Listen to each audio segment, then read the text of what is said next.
Halo guys, balik lagi kita di program review buku Lampung Cerdas. Kali ini bersama dengan aku, Amirul Hernisa, kita bakal spill deh buku yang aku baca di bulan ini. Nah, ini bukunya. Kelihatan ya? Jadi judulnya adalah Dari Ngiklan Jadi Sultan. Ngiklan apa yang dimaksud? Ngiklan yang dimaksud adalah ngiklan di Meta Ads gitu.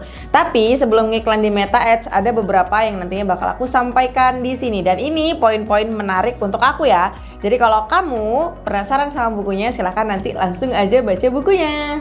Nah, buku ini adalah karangan dari Yoyo Rubiantono. Jadi beliau ini adalah praktisi gitulah. Beliau punya produk juga, beliau juga ngiklan gitu, dan dari ngiklan itulah beliau itu bisa jadi ya sultan seperti apa yang dikatakan di sini, kira-kira seperti itu deh. Nah, di sini ada tulisan kecil ya. Buka-bukaan rahasia penjual panci dari Bantul. Jadi Sultan Mastah Facebook Ads se-Indonesia Raya gitu. Jadi beliau ngeklaim gitu ya kalau beliau itu adalah masternya gitu. Orang yang udah ngerti nih gimana caranya ngiklan di Facebook Ads. Nah, kalau sekarang itu udah Meta Ads ya, jadi udah gabung antara Facebook dengan Instagram gitu. Kalau kita ngiklannya di Facebook, biasanya akan langsung terintegrasi ke Instagram gitu. Nah, jadi ini bukunya ya menarik banget kalau dilihat dari sampulnya, dan ini hardcover. Isinya itu ada beberapa bab, jadi tepatnya ada 14 bab. Nah, ini lumayan banget yang dibahas di sini dan lengkap gitu yang dibahas. Jadi ini dia 3 hal yang menarik buat aku dan pengen aku sampaikan ke kalian.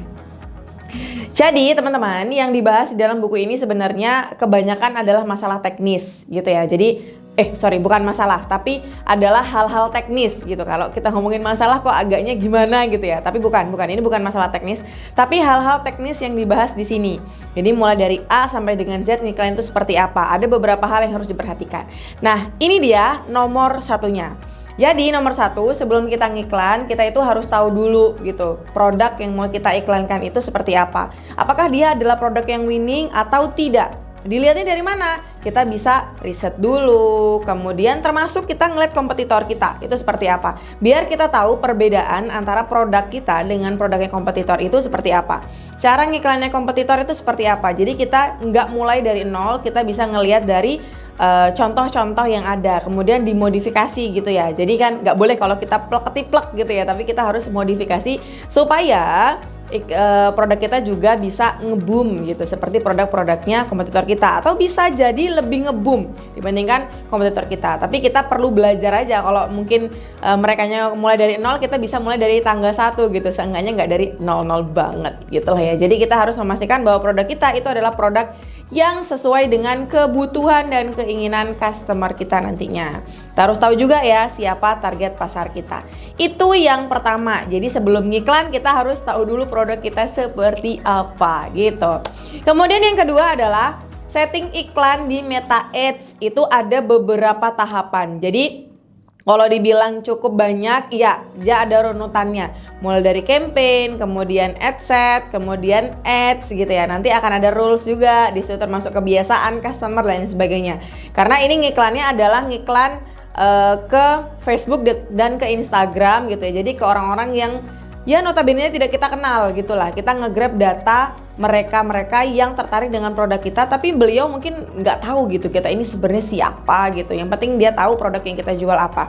Nah, berarti konten yang disampaikan di situ itu harus mewakili apa yang menjadi benefit dari programnya atau produknya gitu ya. Ada benefitnya, ada dia mengatasi apa dan sebagainya lah. Pokoknya intinya dia di dalam kontennya itu harus mengandung hal-hal yang membuat menarik si calon customer supaya dia itu bisa beli produk kita, program kita, atau yang sedang kita pasarkan. Kira-kira begitu.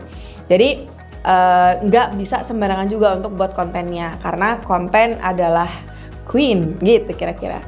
Konten adalah king gitu ya. Copywriting adalah queen gitu.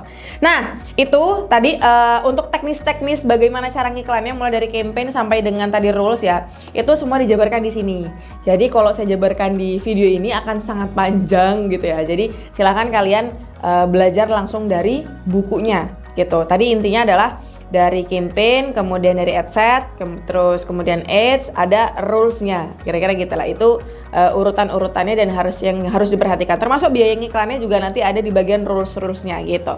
Nah, itu yang kedua. Yang ketiga adalah setelah iklan itu berjalan, maka nantinya kan akan masuk leads-nya ke CS nih. Jadi CS-nya juga harus terus berlatih gitu ya. Sebagai seorang advertiser gitu, orang yang mengiklankan itu kita memperbanyak leads gitu ya. Kemudian dari leads itu nanti dikelola oleh CS nih. Gimana caranya mengclosingkan itu nanti bagaimana CS-nya itu berlatih setiap waktu. Karena ya setiap orang itu punya pribadinya masing-masing dan customer kita juga orang gitu kan. Artinya kita harus tahu dulu nih customer kita tipe yang seperti apa dan itu terus belajar. Karena itu pelajaran dinamis gitu, bukan pelajaran yang statis. So, itu 3 hal yang menarik mau saya bahas di sini. Semoga bisa dicerna dengan baik gitu ya. Dan saya sarankan kalau misalnya kamu memang tertarik dengan iklan di Meta Ads gitu, kamu bisa baca buku ini. Karena buku ini ya lumayan banget gitu memberikan informasi-informasi baru untuk saya dan semoga untuk kamu nanti yang membacanya. Terima kasih sekali lagi, sampai jumpa di pertemuan berikutnya. Bye!